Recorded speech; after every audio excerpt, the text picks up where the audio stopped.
Colombia നടുക്കി ഭൂചലനം. പടിഞ്ഞാറൻ കൊളംബിയയിലുണ്ടായ കനത്ത ഭൂചലനത്തിൽ മരണസംഖ്യ 111 ഉയർന്നു. ചോക്കോ പ്രവിശ്യയിലെ സാൻ ഹോസെ ദെൽ പാൽമറാണ് ഇതിന്റെ പ്രഭവ കേന്ദ്രം.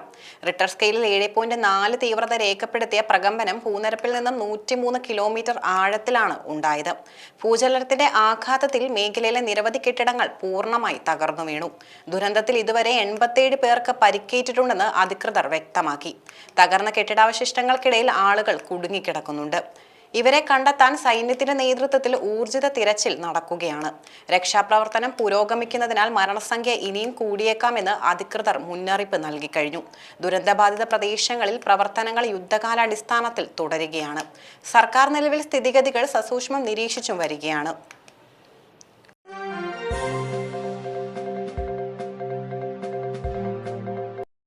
ഇറാനിൽ നിന്ന് വൻ നഷ്ടപരിഹാരം തേടി ട്രംപ്.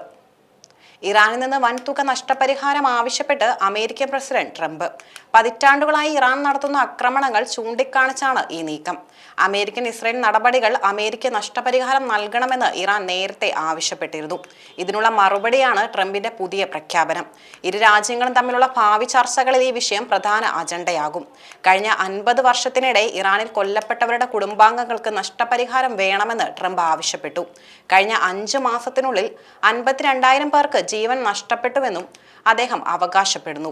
ഈ പുതിയ നിലപാട് മിഡിൽ ഈസ്റ്റിലെ സമാധാന ചർച്ചകളെ മാറ്റിമറിച്ചേക്കും. വരും ദിവസങ്ങളിൽ ഇരു രാജ്യങ്ങളുടെയും ബന്ധം കൂടുതൽ വഷളാകാൻ ഇത് കാരണമായേക്കാം.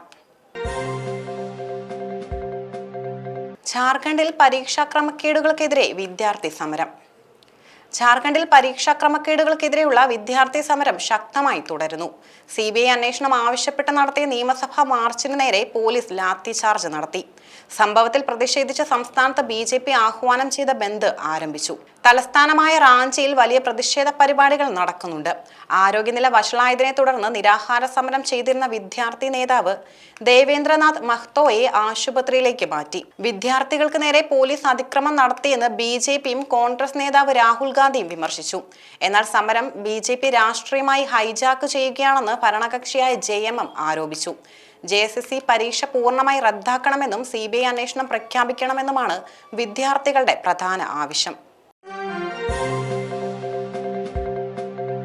ഷെയ്ഖ് ഹസീനയെ കൈമാറണം, ഇന്ത്യയോട് ആവശ്യപ്പെട്ട് ബംഗ്ലാദേശ്.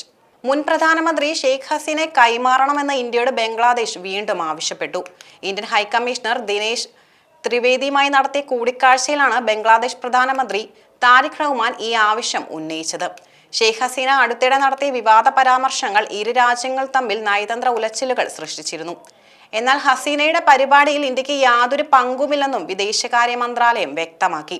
ഉഭയകക്ഷി ബന്ധം മുന്നോട്ട് കൊണ്ടുപോകാൻ അനുയോജ്യമായ അന്തരീക്ഷം വേണമെന്ന് താരിഖ് റഹ്മാൻ ആവശ്യപ്പെട്ടു.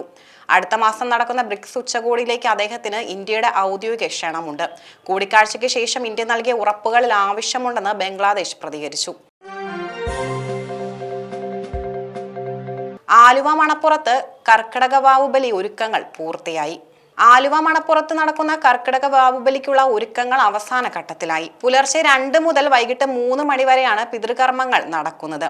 മേൽശാന്തി മുല്ലപ്പള്ളി ശങ്കരൻ നമ്പൂതിരി ചടങ്ങുകൾക്ക് കാർമ്മികത്വം വഹിക്കും.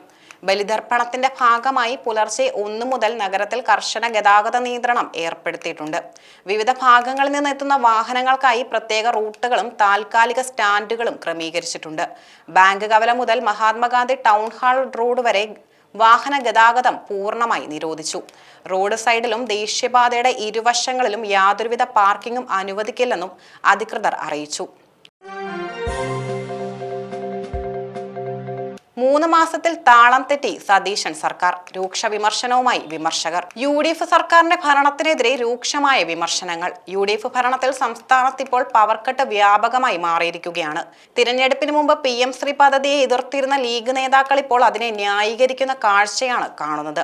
വാഹന മോഡിഫിക്കേഷൻ അനുമതി നൽകുമെന്ന് വാഗ്ദാനം ചെയ്ത സർക്കാർ അധികാരത്തിൽ വന്ന ശേഷം ഇത്തരം വാഹനങ്ങൾക്ക് മേൽ പിഴയടയ്ക്കുകയാണ് ചെയ്യുന്നത്. പ്രളയ ദുരന്ത നിവാരണ പ്രവർത്തനങ്ങളിലും സർക്കാർ പൂർണ്ണ പരാജയമാണെന്ന് ആക്ഷേപം ഉയർന്നിട്ടുണ്ട്. ജൂലൈ 31 പ്രകൃതിക്ഷോഭത്തിൽ കാണാതായ മത്സ്യത്തൊഴിലാളികളിൽ നിന്ന് 3 പേരെ ഇതുവരെ കണ്ടെത്താൻ സർക്കാരിനായിട്ടില്ല. കോന്നിയിൽ ഉരുൾപൊട്ടൽ ഉണ്ടായിട്ടും മന്ത്രിമാർ ആരും തിരിഞ്ഞു നോക്കിയില്ലെന്ന് സ്ഥലം MLA KU ജനീഷ് കുമാറും നാട്ടുകാരും തുറന്നു പറഞ്ഞിട്ടുണ്ട്. സർക്കാരിന്റെ ഇത്തരം വീഴ്ചകൾ മാധ്യമങ്ങൾ മൂടിവെക്കുന്നത് കൊണ്ടാണ് ഇക്കാര്യങ്ങൾ തുറന്നു പറയേണ്ടി വരുന്നതെന്നും വിമർശനത്തിൽ വ്യക്തമാക്കുന്നു. രാജേഷിന്റെ കുടുംബത്തെ കൈവിടരുത്, ഭാര്യയ്ക്ക് ജോലി നൽകണമെന്ന് പിണറായി വിജയൻ. രക്ഷാപ്രവർത്തനത്തിനിടെ ജീവൻ നഷ്ടപ്പെട്ട തിരുവനന്തപുരം സ്വദേശി രാജേഷിന്റെ വീട് പ്രതിപക്ഷ നേതാവ് പിണറായി വിജയൻ സന്ദർശിച്ചു. രാജേഷിന്റെ കുടുംബം ഒരു കാരണവശാലും അനാഥമാകാൻ പാടില്ലെന്നും ഭാര്യയ്ക്ക് സർക്കാർ ജോലി നൽകുന്നത് നീട്ടിക്കൊണ്ടു പോകരുതെന്നും അദ്ദേഹം ആവശ്യപ്പെട്ടു. രക്ഷാപ്രവർത്തനത്തിനുള്ള സാമഗ്രികൾ വാങ്ങിയ വകയിലുള്ള 29 ലക്ഷത്തിലധികം രൂപയുടെ കടബാധ്യത സർക്കാർ പൂർണ്ണമായും ഏറ്റെടുക്കണം. കുട്ടികളുടെ വിദ്യാഭ്യാസ ചെലവുകൾ ഏറ്റെടുക്കുന്നതിനോടൊപ്പം പുതിയൊരു വീട് നിർമ്മിച്ചു നൽകാനും സർക്കാർ തയ്യാറാകണം. രാജേഷിന്റെ മൃതദേഹത്തോട് അങ്ങേയറ്റത്തെ അനാദരവാണ് കാണിച്ചതെന്നും അദ്ദേഹം തുറന്നടിച്ചു. ഇതിനു പുറമെ വിഴിഞ്ഞത്ത് ബോട്ട് മറിഞ്ഞ് കാണാതായ ജോണിന്റെ വീടും പിണറായി വിജയൻ സന്ദർശിച്ചു. കായിക കേരളത്തിന് പുത്തനുണർവ്. തിരുവനന്തപുരത്തെ ചരിത്രപ്രസിദ്ധമായ GV രാജ സ്റ്റേഡിയം ഒളിമ്പിക്സ് നിലവാരത്തിലേക്ക് ഉയർത്താൻ 100 കോടി രൂപയുടെ പദ്ധതി വരുന്നു. കേന്ദ്ര സഹമന്ത്രി സുരേഷ് ഗോപിയുടെ സജീവ ഇടപെടലിനെ തുടർന്നാണ് കേരള സർവകലാശാലയുടെ ഈ സ്റ്റേഡിയം നവീകരിക്കുന്നത്. പദ്ധതിയുടെ ഭാഗമായി കേന്ദ്രമന്ത്രിയും സർവകലാശാല വൈസ് ചാൻസലറും അടങ്ങുന്ന ഉന്നതതല സംഘം സ്റ്റേഡിയം സന്ദർശിച്ച് പ്രാഥമിക അവലോകനം നടത്തിക്കഴിഞ്ഞു. വർഷങ്ങളായുള്ള അനാസ്ഥ മൂലം തകർന്നു കിടക്കുന്ന സ്റ്റേഡിയത്തിൽ അത്യാധുനിക സിന്തറ്റിക് ട്രാക്ക്, ലോകോത്തര ഗ്യാലറി, പരിശീലന കേന്ദ്രങ്ങൾ എന്നിവ ഒരുക്കും. സർവകലാശാല ഏറ്റെടുത്തിട്ട് 90 വർഷം പൂർത്തിയാകുന്ന വേളയിലാണ് ഈ ചരിത്രപരമായ നവീകരണം നടപ്പിലാക്കുന്നത്. ഒളിമ്പിക്സ് ഒരുക്കങ്ങളുടെ ഭാഗമായുള്ള ഈ പദ്ധതി തിരുവനന്തപുരത്തിന്റെ മുഖച്ഛായ മാറ്റുമെന്നും സ്പോർട്സ് ടൂറിസത്തിന് വലിയ കുതിപ്പേകുമെന്നും പ്രതീക്ഷിക്കുന്നു. മാധ്യമപ്രവർത്തനത്തിന്റെ വിശ്വസ്തത നഷ്ടപ്പെടുകയാണെന്ന് മുഖ്യമന്ത്രി VD സതീശൻ. മാധ്യമപ്രവർത്തനത്തിന്റെ വിശ്വസ്തത വൻതോതിൽ നഷ്ടപ്പെടുന്നുവെന്ന് മുഖ്യമന്ത്രി VD സതീശൻ വ്യക്തമാക്കി. കൊല്ലത്ത് സീനിയർ ജേർണലിസ്റ്റ് ഫോറം സംസ്ഥാന സമ്മേളനം ഉദ്ഘാടനം ചെയ്ത് സംസാരിക്കുകയായിരുന്നു അദ്ദേഹം. പണ്ടൊക്കെ തെറ്റായ വാർത്തകൾ വന്നാൽ മാധ്യമങ്ങൾ ഖേദം പ്രകടിപ്പിച്ചിരുന്നുവെന്ന് അദ്ദേഹം ചൂണ്ടിക്കാണിച്ചു. എന്നാൽ ഇന്ന് വാർത്ത തെറ്റാണെന്നറിഞ്ഞാലും കൂടുതൽ അസത്യങ്ങൾ കൂട്ടിച്ചേർത്ത് പ്രചരിപ്പിക്കുകയാണ് ചെയ്യുന്നത്. ആകാശത്തു നിന്നും ഭസ്മം എടുക്കുന്നത് പോലെയാണ് പല വാർത്തകളും തയ്യാറാക്കുന്നതെന്നും അദ്ദേഹം പരിഹസിച്ചു. ഇത്തരം വാർത്തകൾ കണ്ട് ജനങ്ങൾ ഇപ്പോൾ ചിരിക്കുകയാണെന്നും മുഖ്യമന്ത്രി കൂട്ടിച്ചേർത്തു. കേരളത്തെ വിറപ്പിച്ച് മഴക്കെടുതി. കേരളത്തിൽ ശക്തമായ കാലവർഷത്തിൽ സാധാരണയേക്കാൾ 111% അധികം മഴ ലഭിച്ചതായി കണക്കുകൾ വ്യക്തമാക്കുന്നു. ജൂലൈ 30 മുതൽ ഓഗസ്റ്റ് 5 വരെയുള്ള കണക്കുകൾ പ്രകാരം 127.5 മില്ലിമീറ്റർ മഴ ലഭിക്കേണ്ടിടത്ത് 268.7 മില്ലിമീറ്റർ മഴയാണ് പെയ്തിറങ്ങിയത്.